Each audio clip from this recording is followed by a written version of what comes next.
Today is usually kind of like the golden day for most people because derivatives, when you do them with limits, take an awful lot of work. There's usually just multiple lines of algebra, and I know some of you love that and some of you don't love that. Either way, it still takes a lot of time. And once you learn that there's quicker ways to find derivatives, then it's usually a good day. So that's what today is. And I would say it benefits most students because it starts to make it easier to understand what a derivative represents when you don't have to spend half your time finding the derivative. So this is usually where most students feel like calc starts to open up and feel like it makes more sense.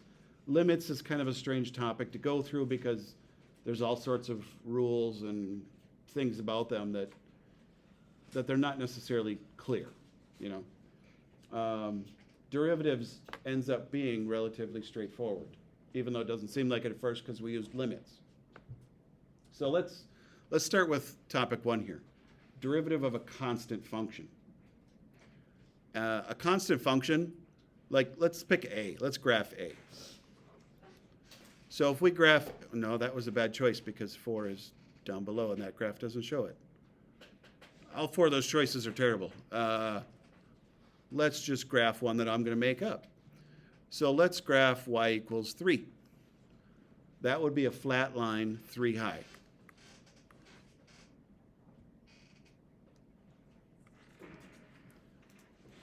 Now, every constant function is going to be a flat line, the only difference just being the height of this line. Like this one would be at 4 below, this one up at 45, this one right on the x-axis. I have no idea I mean, pi halves I kind of know, but the k represents just a random constant.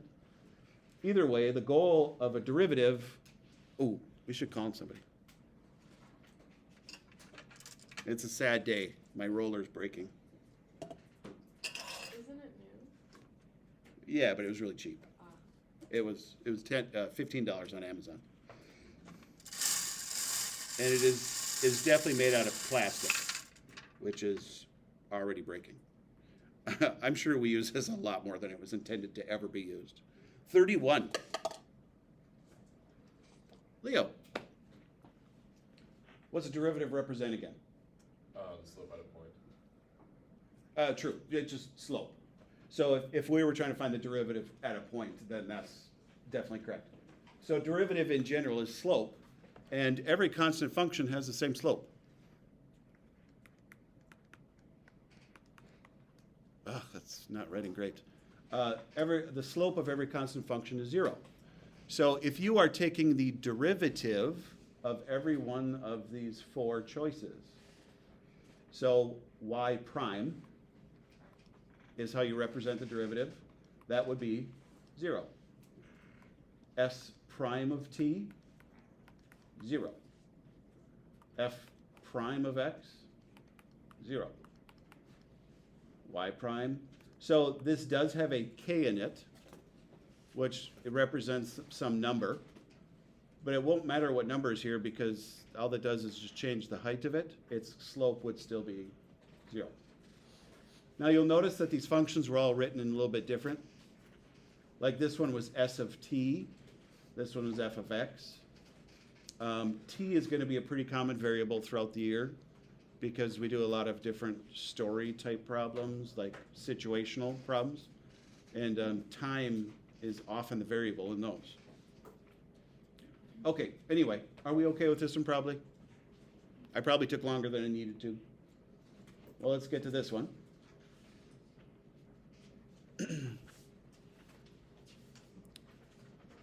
Oh, here we go. I forgot to change the pen.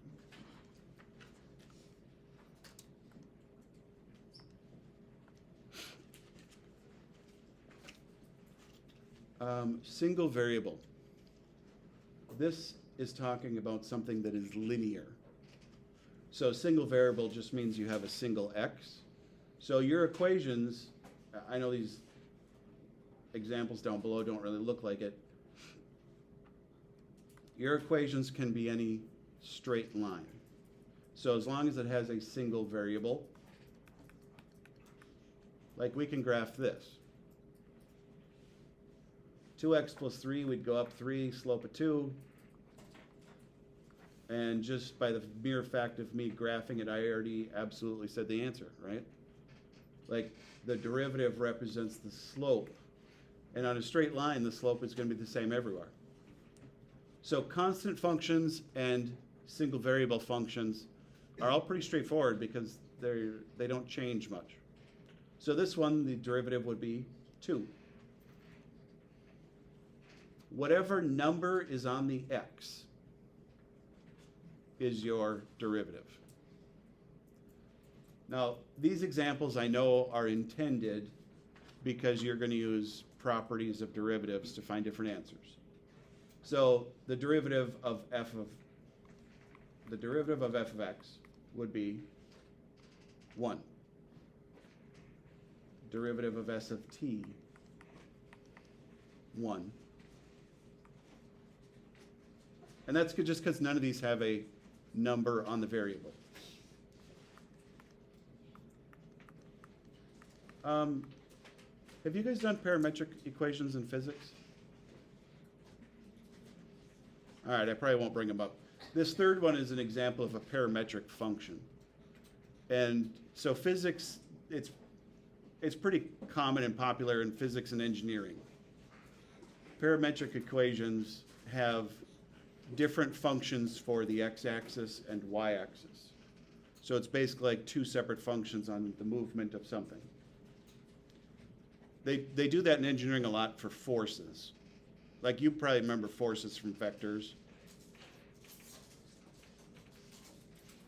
Oh my goodness, today's rough. Should I move on? Yes. Where's all the happiness and joy? You guys, this is a good day for you. You don't realize how much time this is going to save you. No quiz tomorrow. You always have quizzes and tests. That's life. It Not when I'm retired. shouldn't change your happiness level if you have a quiz or a test. Because it's something that's going to happen throughout the rest of your schooling career. And so if your happiness level changes from that, then you're going to have a rough time making it through all of your schooling. You have to learn to roll with the punches. You just go with it. Do the best you can. Get ready for things. Okay, power rule. And here's the notation for the power rule. d dx is the verb that means to take the derivative. X to the nth represents a variable to a numeric power. Okay? Doesn't matter what the number is on the power. It's a variable to a numeric power. The derivative will be the power times the variable to one less power.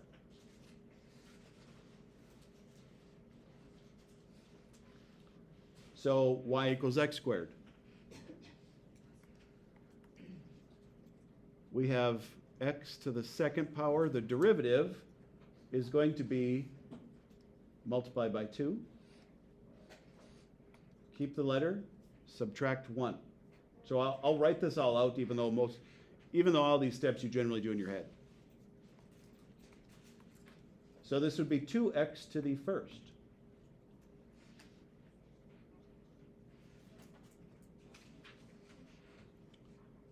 So I don't know if you remember, I think it was 2 days ago when we had that example where I wrote the derivatives next to the piece function. This is basically how you can do it in your head for a lot of, there's details in this, but not yet. So this is the power rule though. This is how 75% of derivatives are found. So the function is x to the fourth. If we want to do the power rule, we have a variable to a numeric power, so it works on here. I'm going to take the power, multiply it in the front, subtract 1 from the power. Now think how long this one would take using the limit process, because you would have to FOIL out x plus h to the fourth power. And that's gonna be many terms and take you a while. So this is why the limit process, you know, most people hate it once you learn this method.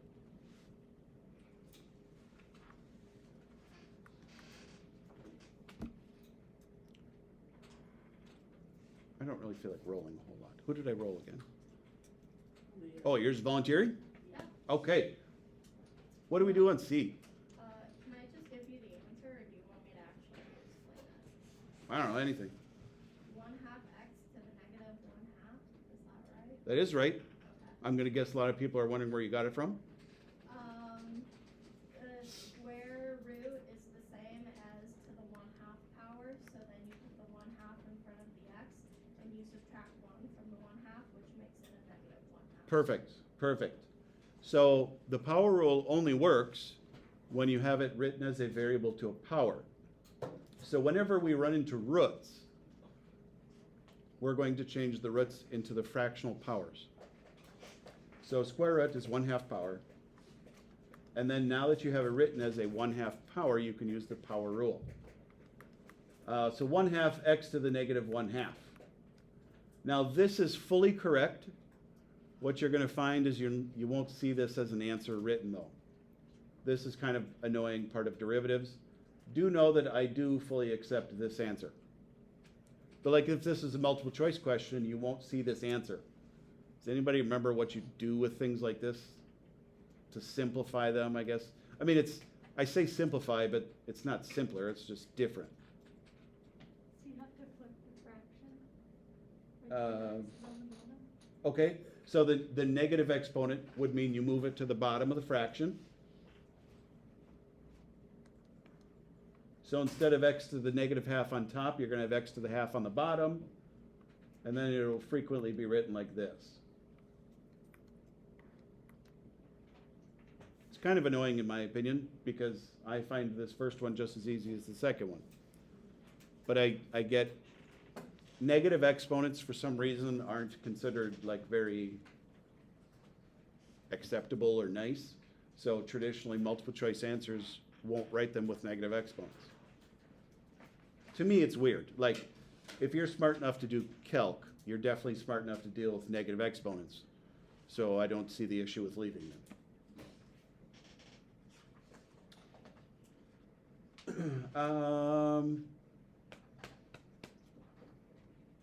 Who did I roll the first time? Leah. Anybody you want to call on? Since our roller's not going to make it much longer. Luke. Okay, Luke, thoughts on D? Because right now it's not written as a power.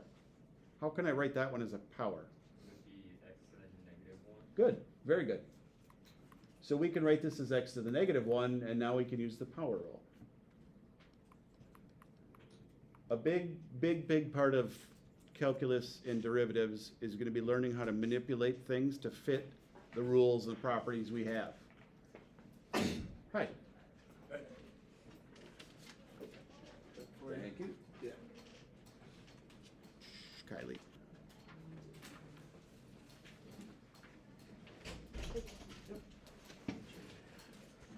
Okay, so x to the negative 1 works the same way though. Multiply the negative in the front, subtract 1 from the power, which actually gets bigger. It's easy to make the mistake and make that a 0. Yeah. Do you have to rewrite this one with the? Yeah, so it's kind of an iffy thing. It's not necessarily a case of do you have to. Like this is totally acceptable as an answer if you're just writing an answer. If it's a multiple choice style question, you won't see the answer written like this. So it's not really a case of you have to rewrite it. I just frequently do so you guys are familiar with it. I forgot to write the prime.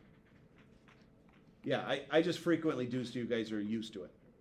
So this one would be written as negative 1 over x squared most likely. Do you guys feel like you could do the last 2 on your own? Yes. Why don't you try them on? Yeah, just try the last 2 on your own. You don't look confident, Caden. Come on, you got it.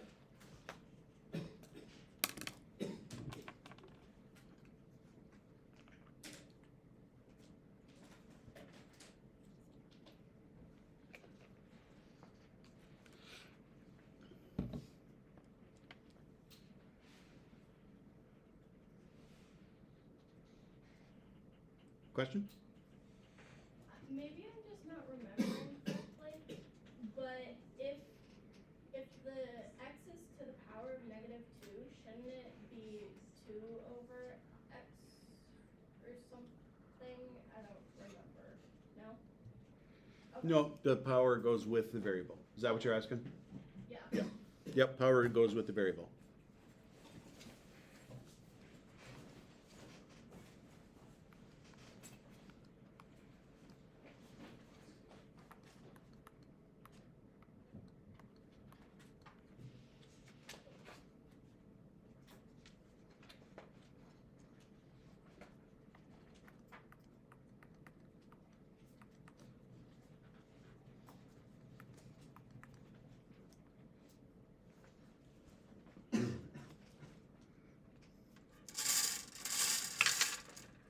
So I can tell you guys don't like calling on each other. Let's go with 26.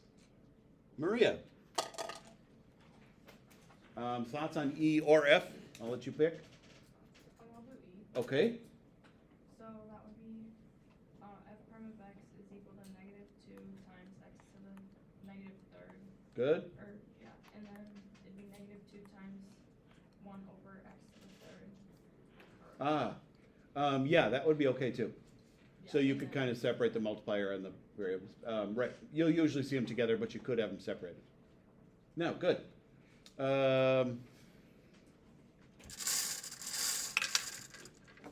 Maybe. 17? That's That's me. you? That is you. Yeah.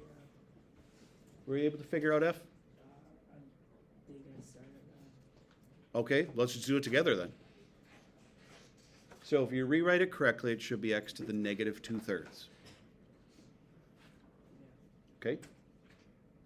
So just kind of tell me what to do and I can kind of help you along with it. How do we do the power rule again?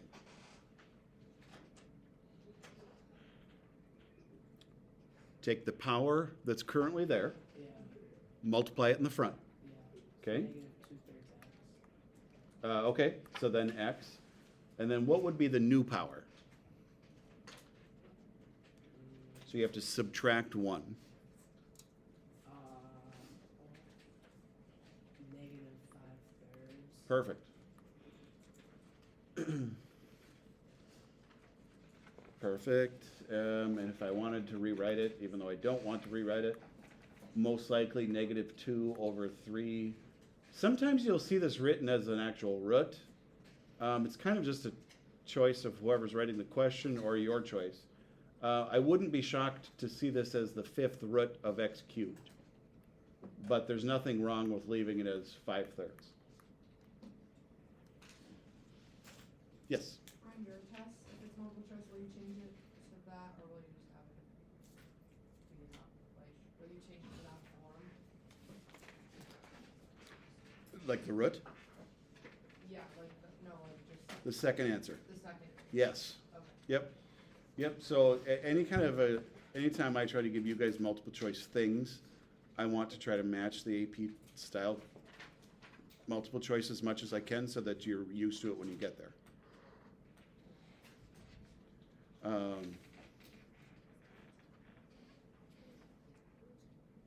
It ends up being not a big deal because you end up seeing it so much that you end up just getting very used to it. Can you show us what it looks like? Oh, as the root? Yeah. So, oh, wait, 5/3. The bottom number is the root. I said 5th root, I think. The bottom number is the root, so this would be cube root x to the 5th. All three of these answers are equal. You just kind of get used to knowing that it could move wherever. Sometimes one of them is easier to use given a certain situation.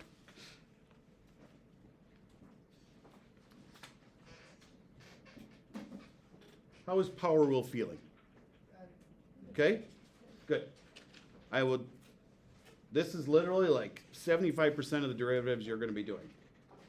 Because a lot of things can be rewritten as something with a power. And we're definitely going to learn details and like loopholes and things like that. But this is a good majority of what you're gonna do, and this is why a lot of people start feeling better about calc once you get to power rule. Like, it's not so brain intensive. Like, you're able to find a derivative with a lot less work. Now, I don't think the next one, I think the next one's like rules or properties, yeah. So this general power rule is just how you're gonna see most of them most of the time. Can I do C when we get to it? C, Yep. yes, I take it square root ones are the ones you like. Yep. Okay, good. So general power rule is really the same thing. The only difference is if there is a multiplier in the front, you leave the multiplier. So when I go to find the derivative of this, I'm just going to take 2 times 3. So instead of bringing the 2 in the front, you just put both multipliers in the front. And this would be 6x to the first.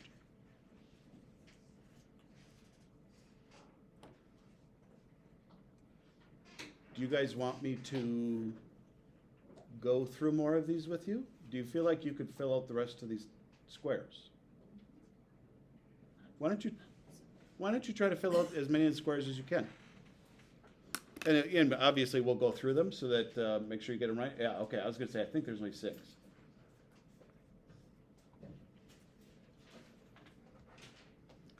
On D, this is what I was trying to remember with my previous question.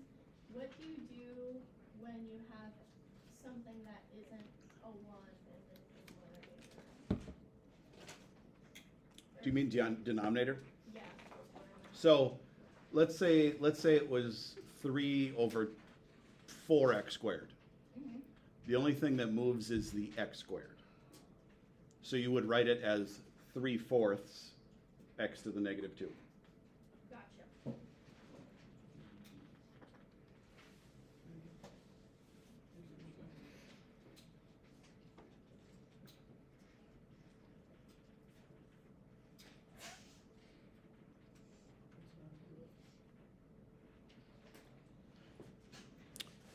I signed you up for tomorrow.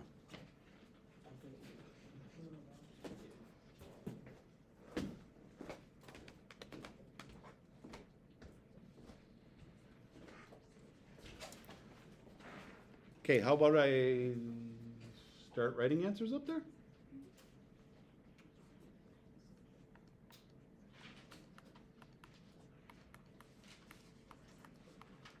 you want to give me the answer for C? Sure. Do you want the simplified version? I don't know if I simplified it correctly. Whichever. 1 over 3 root x. Is that right? I don't think so. The root x part was right on the bottom. Okay. I don't think it's 1 over 3 though, because it's gonna be 3 on the top. Oh, Because you're gonna have 6 times a half. Oh, okay.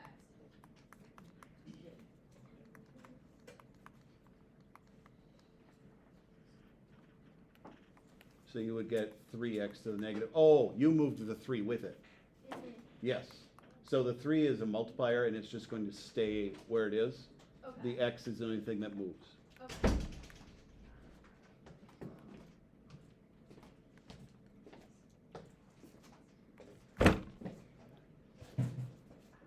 I can't imagine it's super easy to duck with that thing on your foot. I actually slipped in gym class today and dive flopped. I was like Oh, but that was fun. channeling my inner Willie Mays, tracking down balls off the wall and dive flopped. I could see myself doing that. Would you get the negative 1/2? So when you do the power rule, you subtract 1 from the power. So 1/2 minus 1 ends up being negative 1/2. So it's kind of deceiving because it looks like it changes it somehow. But you subtract 1 from the power. Okay. 3 over x squared is 3x to the negative 2. This will become negative 6x to the negative 3. If you want to rewrite it, negative 6 over x cubed.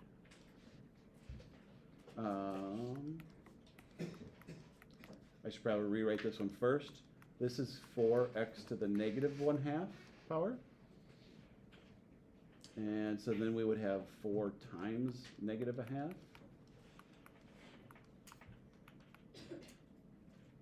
Would it be helpful if I started writing -1 up at the power just to do it, or do you guys do that in your head? Okay, I mean, like, because I'm fine doing it in my head, but I also don't want to lose you if I'm, writing a step in my head. So if it ever feels like I'm skipping things, certainly let me know and I can write it in between.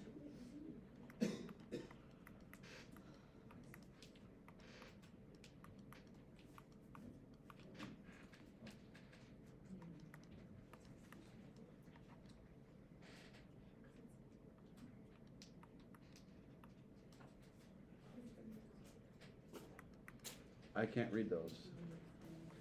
Cube root of x to the fourth. Cube root of x to the 4th, thank you. 4/3.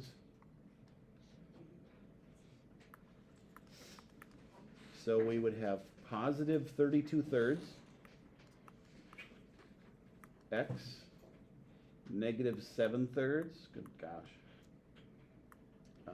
So that one would be 32 on the top. On the bottom 3, cube root x 7.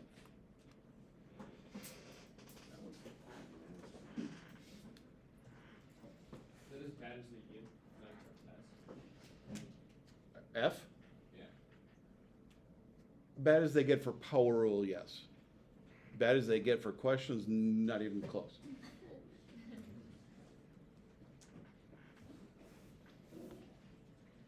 But it's also not something that we're just going to jump straight into where they'll be expected to just immediately do something worse or more difficult.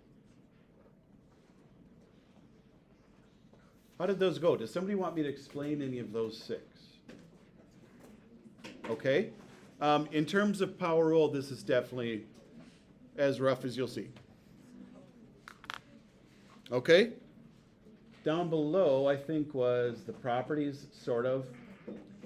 So, this is if you're trying to take the derivative of an entire polynomial. Now, when you have multiple terms, the properties for derivatives, like, I don't know if you can read this notation okay. This is basically saying that if you're taking the derivative of multiple terms, it's the exact same thing as taking the derivative of each term individually. So you don't have to take the derivative as a whole. You can take the derivative of each thing individually. So as you're doing these, you're going to do power rule in your head on each term. So like on this one, doing the limit process, this one would be a nightmare. But we're able to take the derivative of each one. So derivative of x cubed, 3x squared. So multiply the 3 in the front, subtract 1 on the power, minus derivative of 5x squared would be 10x to the first. Derivative of a linear. Here's what's weird about derivatives and power rule. You're going to find that these two are the hardest. Does anybody remember the derivative of 2x? 2. So if it was a derivative of just x, then the answer is 1. But since we have a multiplier of 2, it's 2 times 1, so 2. And then the derivative of a constant was 0. So I could write plus 0, but you don't. So then this would be the derivative. You don't need to factor it or anything? Depending on what you're trying to do with the equation, you might want to factor it. Like if we were trying to find zeros or something, we don't need to yet. We definitely will be doing that though, yes. We'll probably finish up the hour with this. Do you guys want to try to finish this on your own?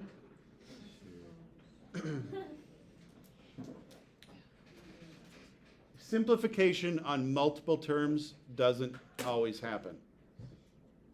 So like C, I can see right away that you're probably like dreading this one to simplify it. It's kind of up in the air whether it would be simplified or not on multiple choice. basically, if it's a lot of work to simplify, usually you don't do it, because that defeats the purpose.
No, like two, yeah, like 2, 4 is gone.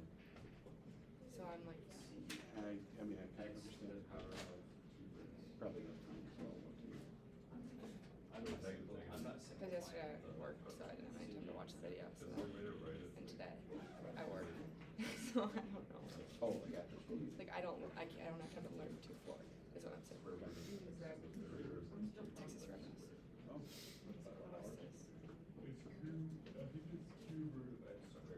Oh. I can like try. What about, do you work Friday after school? Don't, sorry. Because what about, like, study do it tomorrow?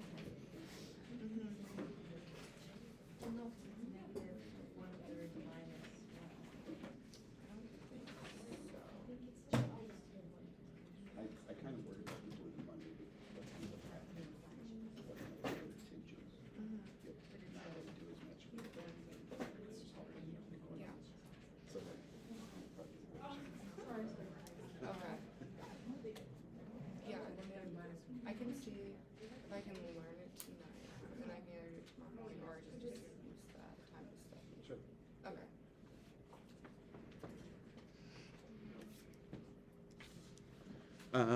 Let's see. Does anybody think they got B? All right, Tolkien. It would be 2x to the fourth, Good. 2/5 times 5. Yep. plus 4x to the third, Okay.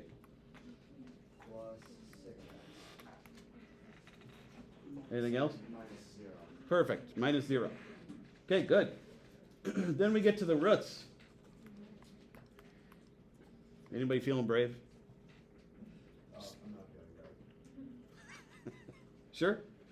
I did not simplify it, so I will try this. Okay, it's all right. I didn't even figure it out yet. 1/3 times x to the negative 2/3 plus 5/2 times x to the negative 1/2. Perfect. Now, this is where I was trying to say that it's like the simplification most definitely isn't simpler. Like if you try to put these both on the denominator and then common denominator, your answer is kind of just horrible. Most people will leave it like this. I really couldn't tell you what a multiple choice answer would give because it could be a lot of different things. I would prefer you leave it like this, especially because I don't know if you guys heard, Andrew asked if you had to factor before. A lot of times we're going to be doing things with the derivative, including factoring. And if it's written like this, factoring is much, much easier than if it's actually simplified. So this to me is kind of a preferred answer. But if we need to do something with it, we would. Okay, good. D is, excuse me, D is a lot like C. First one, take 3 halves times 5, so you get 15 halves x. When you subtract 1 half, or subtract 1, you get 1 half. 5 thirds times 6 would be 30 thirds, which is 10 x, and then you subtract 1 would be subtracting 3 thirds, so you would get 2 thirds. 4 over x, if you need to, you can certainly rewrite it as like 4x to the negative 1, just off on the side or something. So that derivative would become negative 4, so it looks like I should erase the plus, write it like a minus. Minus 4x to the negative 2. And again, I would recommend not simplifying it from here because it's more of a nightmare than just leaving this. If there's something specific that we had to do with the equation, then it might be easier to different form, but we would do it then. Like you would just wait to do that. Okay, pretty good. If this went well for you, this is as complicated as normal power rule gets. Power rule can definitely be tweaked to become complicated, but this is regular questions.